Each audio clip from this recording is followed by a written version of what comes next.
Now we're back to learning Photoshop in the year day 281. Let me show you how we can blend images using AI. First up, you want to show the contextual text bar, so if you can't see it, right click outside of your canvas and then left click on this option right here, and then it should pop up. So I've got the typical YouTube thumbnail size here as my background canvas, the white one, and let's say we have these two images. Colors are somewhat fine. These two photos could have been shot in the same location, but we want to have a seamless transition between the two.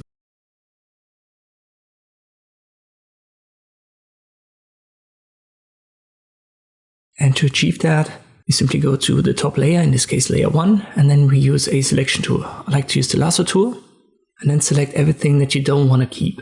So if I wanted to, for example, keep the car, I select everything else, and then I just use generative fill and leave the prompt empty.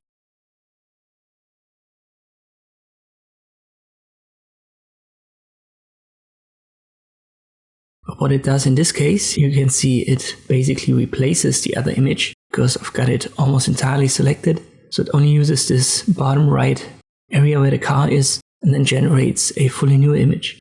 So this is in most cases not what you want. You want to have a good blend between the two. So what you do instead is, let me delete that. We use the lasso tool again. We want to keep the car. And we also want to keep most of the image on the left hand side. So I create a smaller selection like this. So we want to replace the sky on the top right. And then this transition between the two images. Once again, generative fill, leave the prompt empty, just generate. And now we have a good blend between the two. If you wouldn't know that these were two images, you wouldn't actually see it anymore. And this also works with more extreme examples. Here we have two images with a totally different color tone. On the right, I would like to keep the sky, and on the left, I want to keep the river. First up, go to the top. In this case, it's layer 4. So you have to be on top of the two images that you want to blend.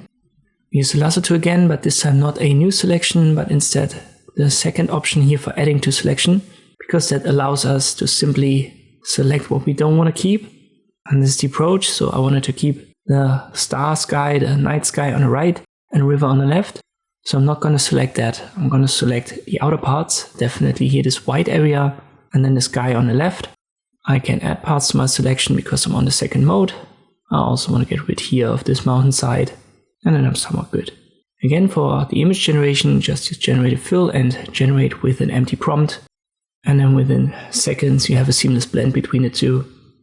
And you can now see how easy it is to blend two images with this AI method. Hope this video was helpful, thank you for watching, and I'll see you next time.